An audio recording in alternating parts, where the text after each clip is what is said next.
한 영상을 보게 되었는데요. 영상의 제목이 이것이었습니다.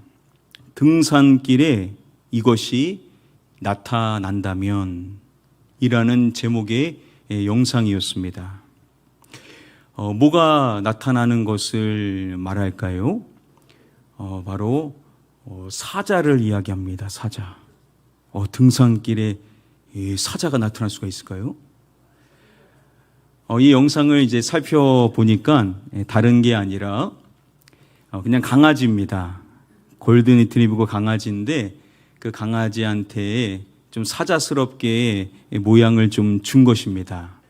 그렇게 사자스러운 모습을 보이고 이제 또 효과음으로 이 사자 소리가 나게 하는, 그래서 이랬었을 때 사람들이 어떻게 반응하는지를 관찰하는 영상이었습니다. 자, 과연 사자처럼 보일 수 있는 강아지를 보고 사람들이 어떻게 반응을 하는지 영상을 준비해 봤습니다. 우리 준비된 영상 함께 잠시 보시도록 하겠습니다.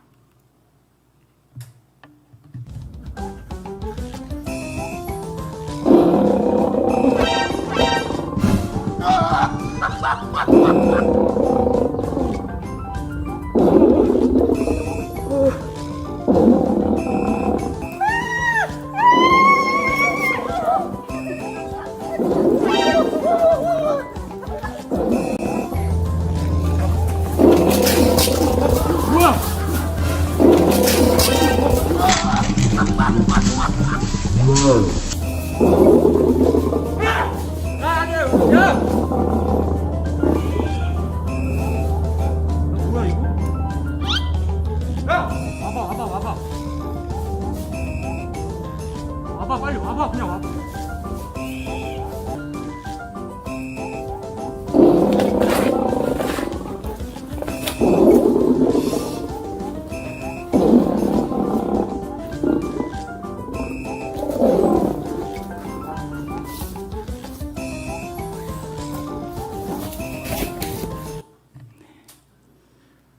귀여운 강아지인데 사자인 줄 알고 사람들이 놀랄 때 얼마나 깜짝 놀라면 갑자기 막 점프를 할 만큼 깜짝 놀라는 사람들의 반응을 볼 수가 있었습니다. 여러분, 크리스찬이 이 믿음의 여정을 하다가 그가 잠들어 있어서 그 여정이 늦어짐으로 인하여 서둘러 여정을 해 나갔었죠.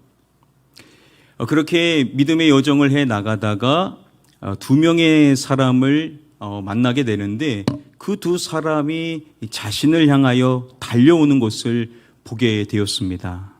그 두 사람, 겁쟁이와 또한 의심이라는 사람이었죠. 여러분, 그 두 사람이 크리스찬에게 말했던 내용이 무엇입니까? 조금만 더 가면 이것 두 마리가 누워 있을 것이다 라는 이야기를 하는 것이죠. 뭐가 두 마리가 있다라고 합니까? 바로 사자가 있다, 두 마리가 있다라고 이야기를 하는 것이죠. 그 두 사자가 잠들어 있는 것인지 아니면 깨어 있는지 알 수는 없지만 만일 우리가 가까이 갔다라고 한다면 우리가 공격을 당했을 것이다 라고 이야기를 하는 것이죠. 이 부분에 대하여서 설명하는 철로역정에 대한 책들을 살펴보면 지금 이 부분도 그냥 나온 것이 아니라 성경에 근거하여 나왔을 것이다 라고 설명을 해줍니다. 제시하는 성경 구절은 잠언 26장 13절의 말씀을 제시합니다. 우리 함께 다음의 말씀 한 목소리로 읽어보겠습니다. 시작. 게으른 자는 길에 사자가 있다, 거리에 사자가 있다 하느니라. 게으른 사람이 어떠한 특징이 있는지를 나타내주는 이 말씀을 보면 게으른 사람이 하는 말이 있다라는 겁니다.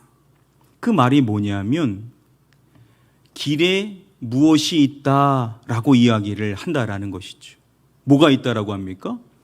바로 사자를 말하는 것입니다. 길에 사자가 있다라고 이야기를 한다라는 것이죠. 또 이어서 하는 말이 거리에 이것이 있다라고도 말한다라는 거죠. 또 뭐가 있다라고 합니까? 또 사자를 또 말하죠. 거리에 뭐가 있냐? 사자가 있다라고 이야기를 한다라는 것입니다. 바로 게으른 자가 하는 이야기가 이것이라는 것이죠. 지금 길에 사자가 있고 지금 거리에 사자가 있습니다 라고 이야기를 한다라는 것입니다. 왜 이렇게 이야기를 하는 것이겠습니까?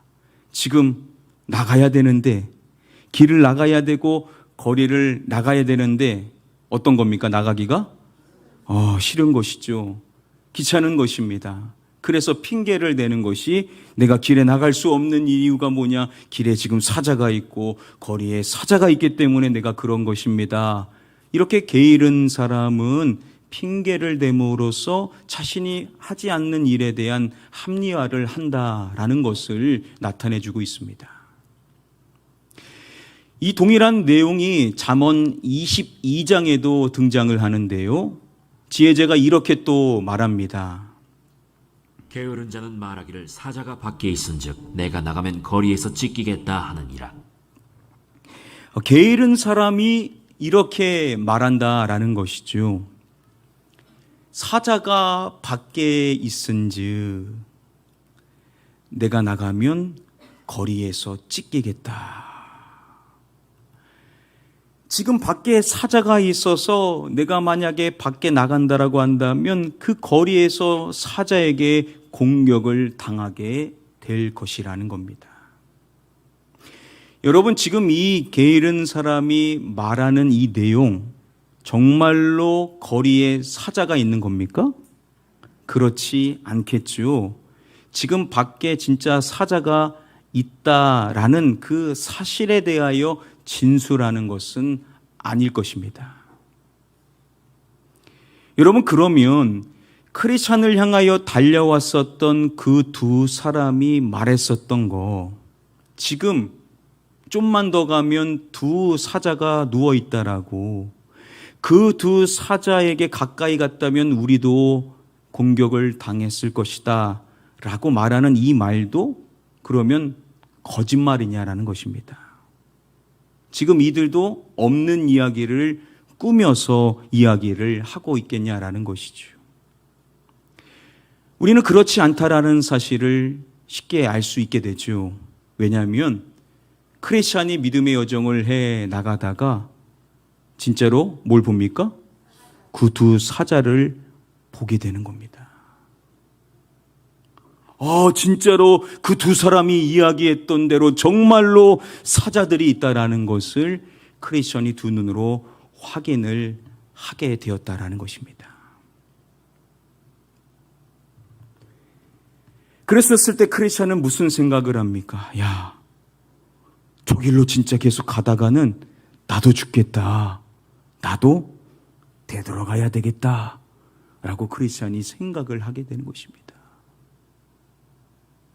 지금 크리스천이 무슨 생각을 합니까? 지금 그 두 사람처럼 자신도 되돌아가겠다라는 결심을 지금 크리스천이 했다라는 것입니다. 그들이 하는 말이 진짜 사실이구나라는 것을 확인하고 자신도 죽겠다 해서 되돌아갈 생각을 그가 강하게 마음먹었다라는 것이죠.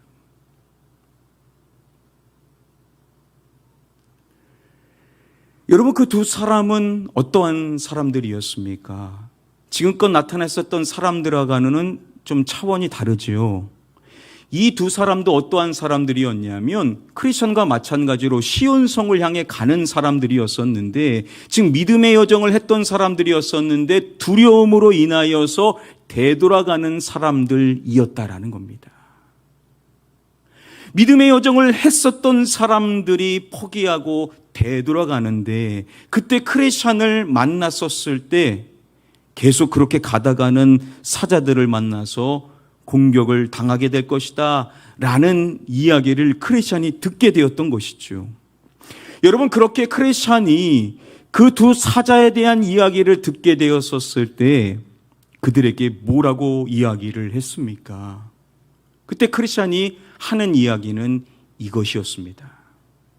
그러나 돌아간다는 것은 죽음일 뿐입니다. 돌아간다라는 것은 무엇일 뿐이라고요? 죽음일 뿐이라는 겁니다.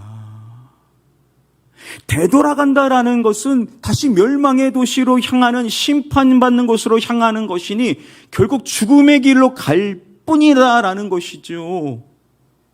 그래서 자신은 안 가겠다라고 분명하게 이야기를 했었는데, 아니 그런 크리스찬이 지금 하는 생각이 뭐냐면, 야 나도 죽겠다, 나도 되돌아가야 되겠다 라는 생각을 크리스찬이 했다라는 것입니다. 이게 얼마나 심각한 일이냐라는 것이죠. 자, 그런데 크리스찬이 되돌아갑니까? 다행히도 그렇지는 않죠. 그럴 수 있었던 이유가 무엇입니까? 그가 되돌아가려고 하는 것을 누군가가 확인하여서 그에게 소리질러 그를 붙잡아 주는 것입니다. 누가 그 일을 하냐면 바로 그 집의 문지기가 그를 붙잡아 주는 것이죠. 되돌아가려고 하는 그를 향하여 소리를 지르면서 그를 잡아두는 것입니다. 바로 파수꾼이라는 사람이 그를 잡아주는 역할을 하게 되더라는 것이죠. 믿음의 여정을 끝까지 해나겠다라는 굳은 다짐으로 되돌아갈 수 없다, 되돌아가는 것은 죽음뿐이다라고 생각했었던 그 크리스찬이 정말로 되돌아가려고 했을 때 그를 붙잡아 주었었던 그 사람은 누구냐? 이 크리스찬에 대한 이야기, 이 철로 역정의 이야기를 해설해 주는 책들을 살펴보면 이 역할을 한 사람은 오늘날로 따지면은 바로 목회자다라고 해석을 해줍니다. 우리가 믿음의 여정을 잘 해 나갈 때도 필요하지만 우리의 믿음이 떨어지고 우리가 해서는 안 되는 생각을 품게 되었었을 때 우리를 붙잡아주는 존재가 있는데 바로 하나님의 말씀을 선포하는 목회자가 그 역할을 오늘날 하고 있다라고 설명을 하는 것이죠. 여러분, 하나님이 우리에게 말씀해 주실 때 우리를 향하여서 우리의 믿음을 강하게 하고 우리의 믿음을 다시 바로 설 수 있도록 우리에게 말씀해 주실 때 여러분, 우리는 그 말씀을 나에게 주시는 하나님의 말씀으로 받고 우리는 다시 믿음으로 바르게 서는 자가 되어야만 될 줄 믿습니다. 우리도 연약한지라 우리의 믿음이 조금 뒤로 물러설 때가 분명히 있을 것입니다. 그러한 순간들이 우리에게도 찾아올 수가 있다라는 것이죠. 그때 목회자를 통하여 우리에게 말씀해 주시는 그 음성을 우리가 붙잡고 그 말씀에 우리가 순종하며 그 말씀을 따라 다시 믿음의 여정을 하려고 했을 때 우리 하나님이 우리를 바른 방향으로 다시금 이끌어 주실 줄 믿습니다. 이렇게 크리스찬이 되돌아가려고 했을 때, 다시 죽음을 향하여 가려고 했었을 때 하나님이 보내시는 하나님의 사람을 통하여 그가 다시 믿음의 여정을 할 수가 있게 되는 것입니다. 자, 그런데 이 부분에서 우리가 한번 깊이 생각해야 될 부분이 있습니다. 크리스찬이 어디를 향해 가고 있었냐라는 겁니다. 크리스찬이 서둘러 믿음의 여정을 해 나가다가 웅장한 집을 발견하게 됐죠. 그 웅장한 집의 이름은 아름다움이라는 집이었습니다. 그 아름다움이라는 그 집을 향하여 그가 믿음의 여정을 해 나가며 그 아름다운 집에 가까이 이르게 되는 시점인 겁니다. 지금 아름다움이라는 그 집에 가까이 이르게 되었는데, 그런데 뭘 보게 되는 겁니까? 두 사자를 갑자기 보게 되는 겁니다. 크리스찬이 잘못된 곳을 향하여 간 것이 아니라 아름다움이라는 곳을 향하여 가까이 다가갔는데 그곳에서 사자를 만나게 되더라는 것이죠. 뭔가 좀 이상하지 않습니까? 분명히 아름다움이라는 곳은 좋은 곳이고 하나님의 사람들이 거할 수 있도록 하신 곳인데 그곳 가까이에서 사자들을 만나게 되더라는 것입니다. 지금 이것은 우리가 일반적으로 사자에 대해서 생각하는 개념하고는 조금 다르게 생각해야 된다라는 것을 분명히 나타내주고 있다라는 것이죠. 우는 사자와 같이 삼킬 자를 찾으려고 한다라고 하는 그 말씀으로 지금 이 상황을 대비하기에는 좀 힘들다라는 겁니다. 자, 그러면 뭔가 원작을 살펴보면요, 그 파수꾼, 그 경계라는 사람이 크레시안에게 그 사자들이 왜 거기 있는지에 대하여서 분명하게 밝혀줍니다. 이렇게 말합니다. 사자들은 믿음이 있는지 없는지 시험하려고 거기에 있는 것일 뿐입니다. 파수꾼이 그 경계가 해주는 이야기가 뭐냐? 그 사자들이 거기에 있는 이유가 있다라는 겁니다.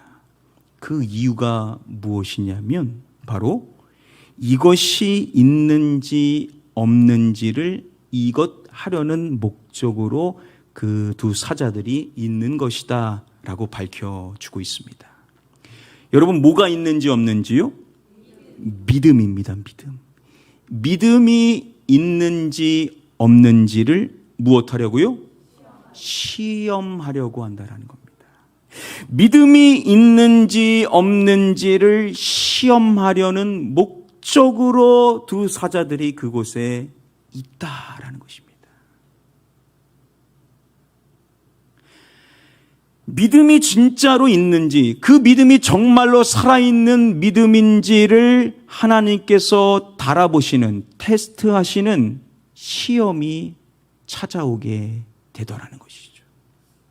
현재 내가 가지고 있는 이 믿음이 진짜인지 아닌지를 하나님께서 테스트하는 순간이 우리에게도 찾아온다라는 것이죠.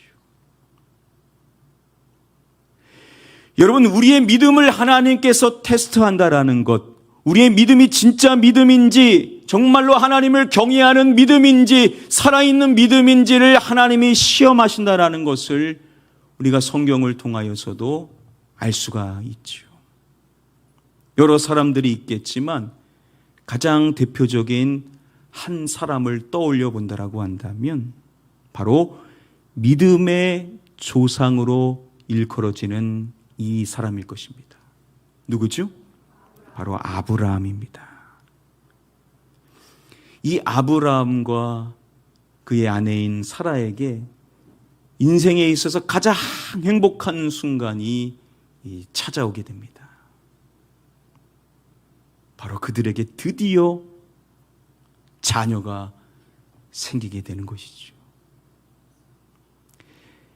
그 자녀는 아브라함이 100세에 얻게 되었습니다. 사라가 90세에 얻게 된 자녀입니다. 아브라함과 사라의 얼굴에 항상 웃음꽃이 피었을 것을 우리는 쉽게 그려볼 수가 있습니다. 그렇게 행복한 여정을 보내고 있는데 어느 날 하나님께서 아브라함에게 말씀을 하십니다.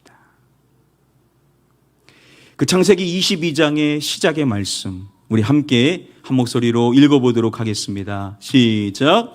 하나님이 아브라함을 시험하시려고 그를 부르시되 아브라함아 하시니 그가 이르되 내가 여기 있나이다. 하나님께서 아브라함을 부르시게 되십니다. 이전에도 하나님께서는 아브라함을 부르셨습니다. 자, 그런데 이번에 하나님께서 아브라함을 부르신 목적은 사뭇 달랐습니다. 이 부분을 성경이 밝혀줄 때 아브라함을 이것 하시려고 라고 말씀이 밝혀주고 있죠. 아브라함을 시험하시려고. 하나님께서 아브라함을 시험하시려고 하신다는 겁니다. 하나님께서 그에게 하시는 말씀이 이것인 것입니다. 내 아들, 내 사랑하는 독자 이삭을 데리고 모리아 땅으로 가서 그를 번제로 드리라. 아브라함아, 네가 사랑하는 아들, 너의 하나밖에 없는 독자 이삭, 그를 데리고 모리아 땅으로 가서 그를 번제로 드리라. 여러분, 이 말씀을 받고 아브라함이 어땠을까요? 이어지는 말씀을 보면 아브라함은 다음날 일찍이 일어나 2명의 종을 데리고 이삭과 함께 하나님이 지시한 곳으로 향하게 됩니다. 그리고 그 가까이에 이르게 되었었을 때 그 두 종은 그곳에 남아있으라 하고 이삭만 데리고 하나님이 말씀하신 산으로 올라가게 됩니다. 그리고 제단을 준비하게 하고 그곳에서 정말로 이삭을 번제로 드리고자 하는 것입니다. 그때 여호와의 사자가 그에게 하는 말씀이 있습니다. 바로 이 말씀이죠. 이 말씀도 함께 한 목소리로 읽어보겠습니다. 시작. 내가 내 아들 내 독자까지도 내게 아끼지 아니하였으니 내가 이제야 네가 하나님을 경외하는 줄을 아노라. 네가 내 아들 내 독자까지도 내게 아끼지 아니하였으니. 아브라함이 그의 아들 하나밖에 없는 그 귀한 자녀를 하나님께 아끼지를 않았다라는 것입니다. 그의 생명보다 더 귀한 그 자녀를 아끼지를 않았다. 바로 하나님께 드리고자 했었던 그 중심을 하나님이 보시게 되었고, 그리고 그에 대해서 말씀해 주시는 것입니다. 내가 이제서야 네가 하나님을 무엇하는 줄을 아노라 라고 말씀을 해 주시는 것입니다. 내가 하나님을 경외하는 줄을, 내가 이제야 네가 하나님을 경외하는 줄을 아노라 라고 말씀을 해 주심으로써 아브라함이 그 믿음의 여정을 지금까지 해오면서 얼마나 많은 믿음의 모습들이 있었습니까? 그런데 이제 정말로 하나님께서 아브라함에 대하여서 인정해 주시는 것이 뭐냐? 아브라함은 정말로 하나님을 경외하는 자다. 진짜 믿음의 조상이라는 것이죠. 아브라함이라는 존재를 어떠한 생명의 귀한 것을 준다 하더라도 자신의 생명보다 더 귀한 자녀를 하나님이 주셨는데 이제 그거 내 겁니다 하는 것이 아니라 그것까지도 하나님께 아끼지 않고 드림으로 인하여 진짜 하나님을 경외하는 자로 하나님께서 인정을 해 주시게 되셨다라는 것이죠. 바로 이러한 테스트가, 이 시험이 믿음의 사람들에게도 있다라는 것입니다. 마귀가 우리를 시험에 빠뜨리는 것은 죄를 짓게 하려는 것이고 우리를 멸망시키려고 하는 것입니다. 하나님은 그러한 시험을 결코 하시지 않으십니다. 하나님이 하시는 시험이 있는데 그것은 뭐냐? 우리가 진짜로 믿는 사람인지, 진짜로 하나님을 경외하는 사람인지, 진짜로 이 사람을 통하여 하나님의 역사를 이뤄갈 수 있는 그러한 하나님의 사람인지를 하나님이 달아보시는 시험을 하시게 되신다라는 것이죠.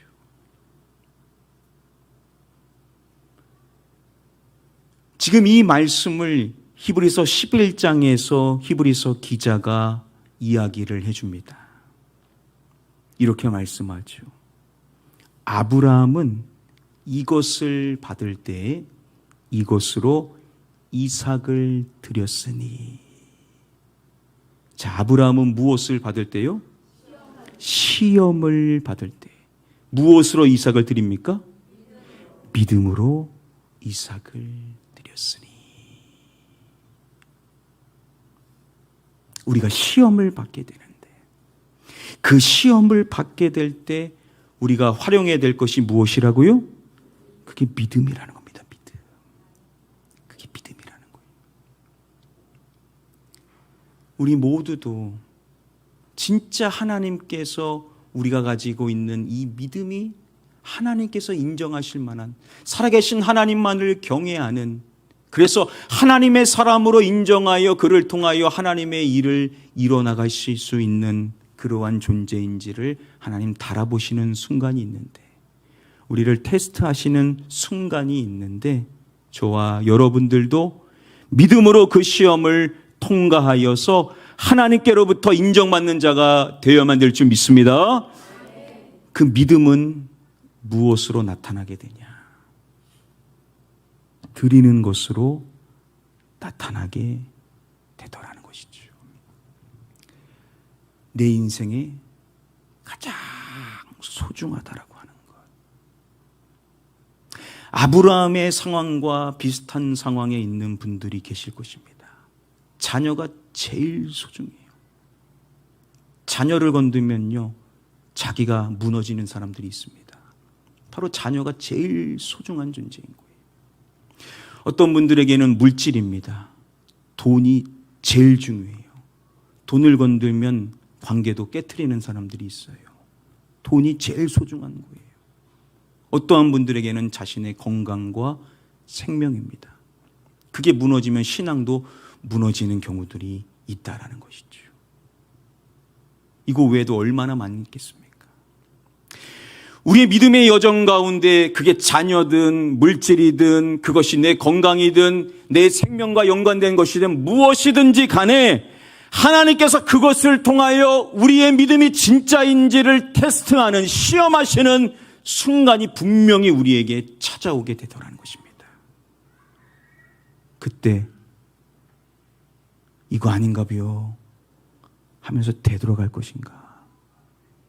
아니면 그 믿음을 믿음으로 통과해서 하나님이 경외하시는 진짜 믿음의 사람, 하나님 정말 살아계셔서 하나님이 나의 인생의 모든 것입니다, 하나님이 나의 전부입니다, 나에게 주신 그 어떤 것도 하나님을 대신할 수 없습니다, 하나님 가지십시오, 하나님이 저의 전부입니다, 그것조차도 하나님의 것이니 하나님께 드립니다 라는 믿음으로 믿음을 통과할 것인가?